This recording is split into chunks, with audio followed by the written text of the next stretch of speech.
Hello दोस्तों, स्वागत है आपका स्टडी पॉइंट में। आज की क्लास में एक नए टॉपिक वैदिक सभ्यता की आज हम चर्चा करेंगे। सिंधु घाटी सभ्यता के बाद ये टॉपिक आता है वैदिक सभ्यता। इसका काल 1500 से 600 बीसी के आसपास माना जाता है। इसके जानने के प्रमुख स्रोत क्या क्या हैं? साहित्यिक स्रोत हैं और पुरातात्विक स्रोत हैं। साहित्यिक स्रोत में मुख्यतः ऋग्वेद है। इसकी तुलना ईरानी ग्रंथ जिंदावेस्ता से की जाती है। ऋग्वेद की तुलना ईरानी ग्रंथ जिंदावेस्ता से की जाती है। मतलब कि ये ईरानी ग्रंथ जिंदावेस्ता में भी इस सभ्यता के बारे में चर्चा की गई है। जैसा कि हम यहाँ देखते हैं, वैदिक सभ्यता को दो भागों में बांटा गया है। ऋग वैदिक काल, उत्तर वैदिक काल।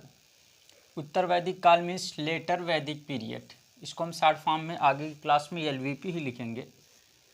ऋग वैदिक काल 1500 से 1000 BC, उत्तर वैदिक काल जो है 1000 से 600 BC के आसपास मानी जाती है। ऋग्वेद के साहित्यिक स्रोत में मुख्यतः ऋग्वेद है था। उत्तर वैदिक काल में सामवेद, यजुर्वेद और अथर्ववेद जो है उससे उत्तर वैदिक काल की जानकारी मिलने लगती है। दूसरा पुरातात्विक। पुरातात्विक में कश्यप अभिलेख जो प्राप्त हुआ है वो कहाँ से? ईरान से प्राप्त हुआ है। उसमें दो देवताओं का उल्लेख हुआ है।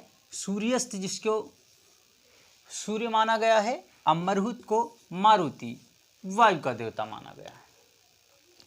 एक बोगचकोई का मित्ताली अभिलेख, ये कब प्राप्त हुआ था? 1400 BC में, और इसमें 4 वैदिक कालीन देवताओं का उल्लेख हुआ था। जैसा कि पिछली क्लास में बताया था, इंद्र, मित्र, वरुण और नाशक। तो इस प्रकार हम देखते हैं कि वैदिक सभ्यता को मुख्यतः दो भागों में बांटा गया है, ऋग वैदिक काल, उत्तर वैदिक काल। ऋग वैदिक काल का जो साहित्यिक स्रोत है वह ऋग्वेद है। ऋग्वेद से इसकी जानकारी मिलती है इस काल की मुख्यतः, और ऋग्वेद की तुलना ईरानी ग्रंथ जिंदावेस्ता से की गई है। उत्तर वैदिक काल में यजुर्वेद, सामवेद, अथर्ववेद, इन सब चीज़ों से जानकारी मिलती है। इसके अलावा ऋग्वेद से भी जानकारी मिलती है। तो ये हुआ साहित्यिक स्रोत। पुरातात्विक स्रोत में हम देखते हैं कि काशी अभिलेख है। काशी अभिलेख ईरान से प्राप्त हुआ है। उसमें दो शब्द का प्रयोग हुआ है, एक सूर्यस्त, एक मरुत। तो सूर्यस्त को सूर्य से तुलना की गई है, मरुत की मारुति से अर्थात वायु के देवता से इसकी तुलना की गई है। इसके आधार पर भी पुरातात्विक जानकारी जो है वैदिक सभ्यता के बारे में हमको मिलता है। एक और अभिलेख मिलता है बोगचकोई का मित्ताली अभिलेख, ईरान से प्राप्त हुआ है। 14 से BC ये भी ईरान से प्राप्त हुआ है, और कश्यप अभिलेख भी ईरान से प्राप्त हुआ है।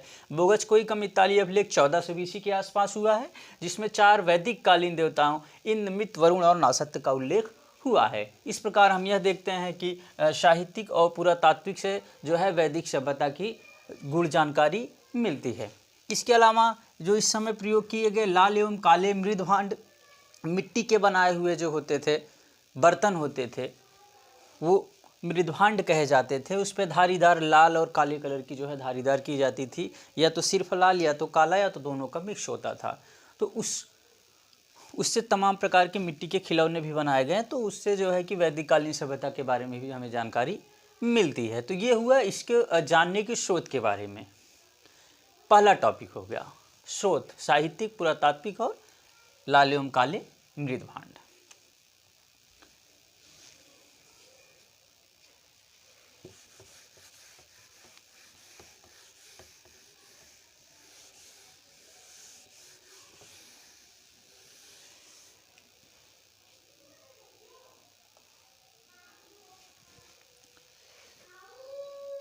दूसरा टॉपिक होता है कि मूल निवासी। ये आर्य वैदिक कालीन सभ्यता में मुख्यतः हम पहले आर्य की चर्चा करेंगे। आर्य का एक अर्थ ये होता है श्रेष्ठ जन। इसके अलावा भी और सारे अर्थ होते हैं, अभी हम जानते हैं। आर का मतलब यहाँ पे श्रेष्ठ से की गई है। अब आर्य आए कहाँ से थे, आर्य आए कहाँ से थे, ये भी एक विवादित पॉइंट रहा है। साक्ष्यों के अभाव के कारण अलग अलग इतिहासकारों ने अपने अलग अलग मत व्यक्त किए हैं। कुछ इतिहासकारों की हम चर्चा करते हैं, जैसे दयानंद सरस्वती ने कहा कि ये तिब्बत के मूल निवासी थे, ये तिब्बती थे। डॉक्टर अविनाश, इन्होंने कहा कि ये सप्त सैंधव क्षेत्र से आए थे। कहाँ से? सप्त सैंधव क्षेत्र से। सप्त सैंधव क्षेत्र मतलब ये गंगटिक। ब्रह्मच प्रदेश, डॉक्टर गंगानाथ झा ने कहा कि ये यहीं के थे, गंगा यमुना के बीच का क्षेत्र ब्रह्मच प्रदेश।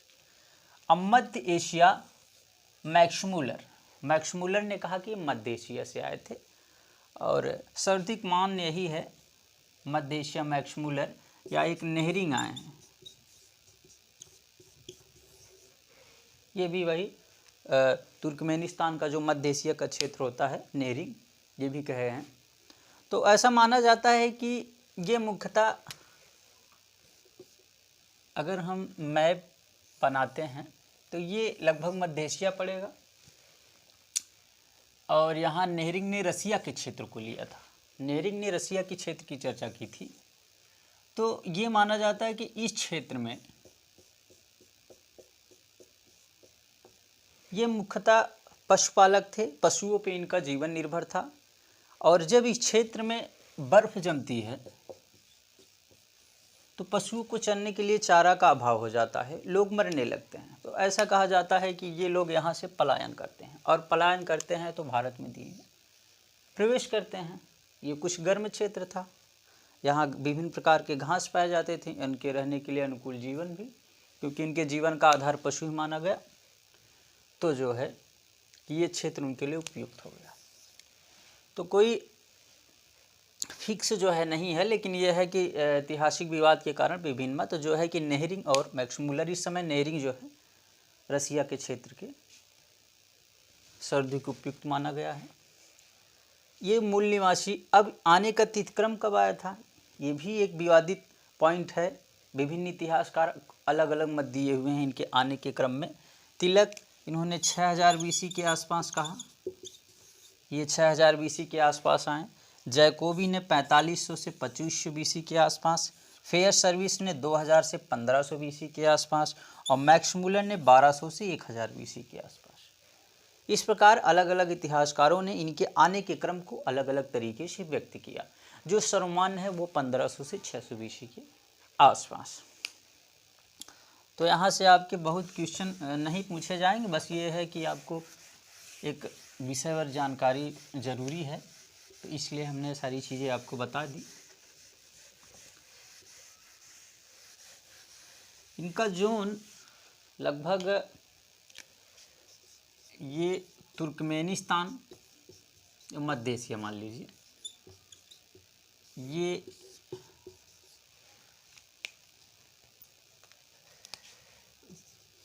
पूर्वी हिमालय,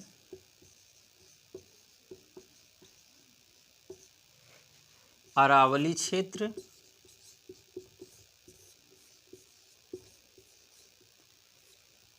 और इधर आपका अफगानिस्तान।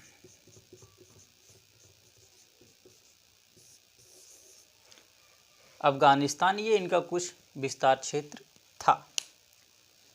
तो जब आर्य यहाँ पे आ गए, इनके आने का क्रम हमने देखा, कहाँ के मूल निवासी थे ये भी हमने देखा। अब यहाँ पे आते हैं तो फिर देखिए क्या होता है। यहाँ आर्यों का जो प्रमुख कबीला था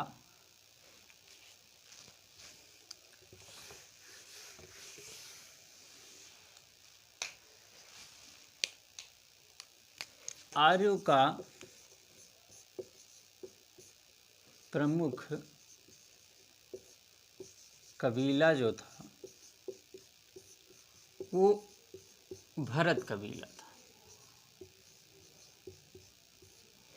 ठीक, इसके राजा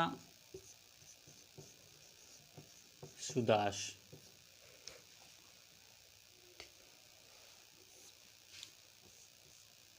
ऐसा कहा जाता है कि इनके जो गुरु थे वो विश्वामित्र थे। इनके जो गुरु थे भरत कबीले के, वो कौन थे? विश्वामित्र।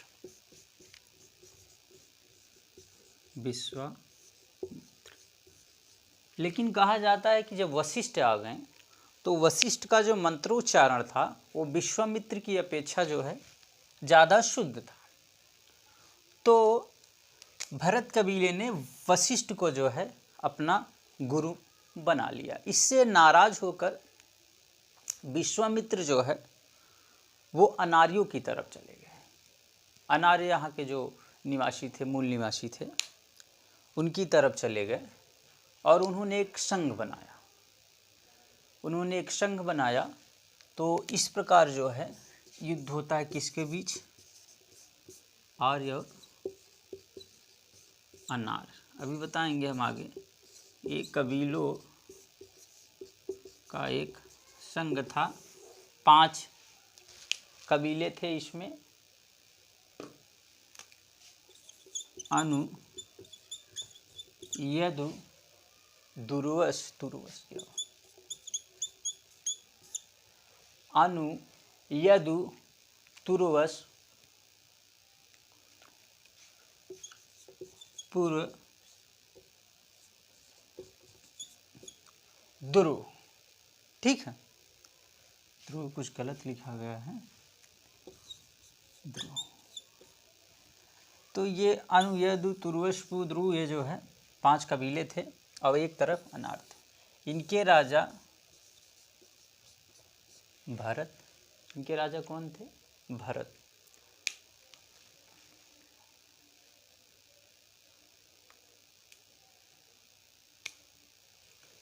ठीक। और अनार्यों के राजा पुरुषा थे। इनके गुरु वशिष्ठ हो गए और इधर चले गए विश्वामित्र। हुआ क्या कि विश्वामित्र ने इसे अपना अपमान समझा और अनार्यों का साथ दिया। तो इस प्रकार देखते हैं कि आर्य और अनार्य 2 संघ बन गए और इनके बीच युद्ध हुआ। इसको हम किसको बोलते हैं? कौन सा युद्ध था? दशराज का युद्ध। परुष्णी या रावी नदी के तट पर। ठीक। तो ये परुष्णी या रावी नदी के तट पर जो है ये युद्ध हुआ था। तो इस प्रकार हम देख लिए वैदिक सभ्यता को 2 भागों में बांटते हैं, ऋग्वैदिक, उत्तर वैदिक काल।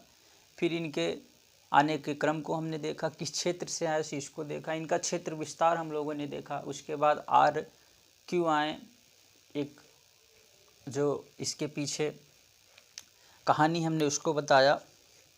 आर्य यहाँ पे आए, उनके गुरु विश्वामित्र थे। वशिष्ठ आने के बाद उन्होंने विश्वामित्र का स्थान ले लिया। इससे नाराज होकर विश्वामित्र अनार्यों की तरफ गए। अनार्य 5 राजाओं का एक संघ था जिसका नेतृत्व पुरुषा ने किया था। दूसरी तरफ तो आर्य थे, इनके गुरु वशिष्ठ थे। दोनों में परुष्णी या रावी नदी के तट पर दशराज का युद्ध होता है जिसमें भरत कबीला विजयी होता है और आर्यों का जो है यहाँ पे शासन स्थापित होता है।